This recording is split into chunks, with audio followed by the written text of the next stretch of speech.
You Sun Pharma 982 crores in terms of a net profit. That's a little ahead of actually what we were expecting. So our own poll was about 931, but it was expected that they would pretty much be along these lines. So 982 crores looks good. 7224. That's ahead of our estimate. So we had expected a growth of about 12, 13 odd percent, but I think the number comes in closer to the 20% mark. So that looks good because it's better than what the street was expecting, which was about low double digit. This would come in on the higher end. In terms of EBITDA, the expectation is that the growth would be closer to 40%. So I'm just waiting for that number to come in. EBITDA, I got 1,607 crores, so I will just confirm it with the ticker team as well once they flash. But 1,607 is what my calculation was, and compare that to 7,224 on the top line would mean that the company has posted margins of around 22.2%. We'll be joined by Ekta as well. Ekta, 7224 crores on the top line, closer to 22% in the margins. What would you say? Yes, actually, it's looking like a very good set of numbers for Sun Pharma. It's in fact beat on all counts in terms of what we were expecting. So like you mentioned, net profit has come in at around 982 odd crores. Now, remember that same time last year, there was a one-off which had been incurred. So optically, obviously, that also looks very good in terms of a profit versus a loss.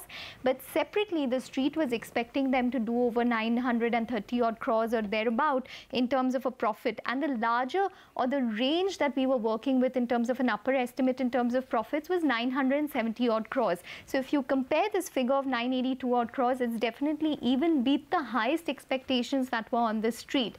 Now, in terms of the revenue, that too has come above expectations.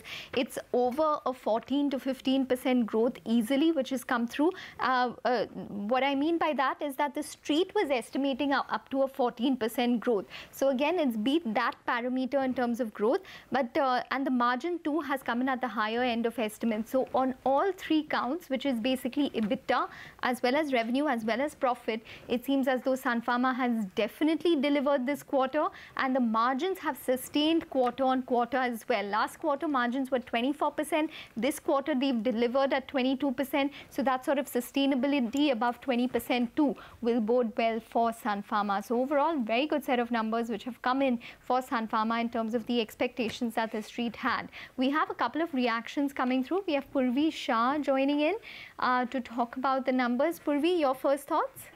Yeah, the numbers are more or less in line with what the street is expecting. So obviously, that's being cheered. The key thing now looks at that we look forward to is the commentary from the management. And since they have been quite confident in the last quarter's call that they'll be doing better numbers as Halol is back on track. So we expect that here on. So Purvi, what was your expectation in terms of the margins? I was expecting we were expecting around 21.5%. We were actually expecting a flattish to a little degrowth in the US business around. So I think we were expecting a little lower margins. But I think it's yes. So what do you expect in terms of geographies based on what you've seen? India was supposed to drive the growth basically because we've seen for most of the pharma companies, India has been very robust growth on account of the last quarter having GST disruption. So India was supposed to be like more than 15 to 18% of a growth. US we were expecting flattish to marginal degrowth of 2 or 3%. So I would be waiting out for the detailed numbers so that we could know what has actually led the growth. What was your Okay, Purvi, just hold that thought. We have Prakash Diwan joining in to discuss the numbers as well. Prakash, very good set of numbers which is coming for Sun Pharma this quarter. No, so that's quite.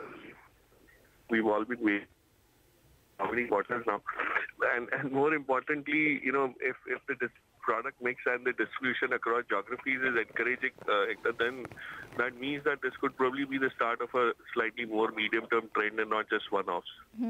We can actually see the stock spiking up to around 4% odd. So obviously the street is much, happier with the numbers in terms of at least what was expected. But commentary, obviously, Prakash, would be most important for Sun Pharma when they want to, talk about Halol and the specialty product pipeline. What exactly are you looking to hear from this evening the most from the management? So essentially, it's going to be, post remediation, whatever products that they have, successfully been able to start marketing, and then, how aggressively can they kind of ramp up that particular pipeline. Because the single biggest factor that brought them down or pulled them back has been the competitive intensity and lack of pricing power. So if there is some semblance of that coming back, and then, the last con call also, we did get some indication from Dr. Sakti that yes, things could probably start looking up from the Halol facility. So now it's more of the market acceptance and the products, especially the slightly larger market size products, which would be more keenly awaited. So if that commentary is positive, definitely you could probably expect some, at least the next 2-3 quarters to be much positive. Okay. All right, Prakash and Purvi, thanks very much for joining in and giving us your perspective on Sun Pharma. In fact, you can see that the stock is reacting very well to its set of numbers. So the P&L looks good, and we will wait by for the geographies and the press release from the company in terms of breaking up what exactly they've done this quarter. Plus, also, most importantly, we will be looking forward to the commentary that takes place from the management this evening at 6:30 p.m. to know what exactly the outlook for the markets would be, especially US, India, and the specialty product pipeline, not to mention what the Halol launch pipeline is looking like. So that's the update coming in on Sun Pharma. Ekta, thanks very much for that. So Sun Pharma at the highs of trade, but we'll wrap up on the show. Feroz, thanks very much for joining in to advise our viewers. Remember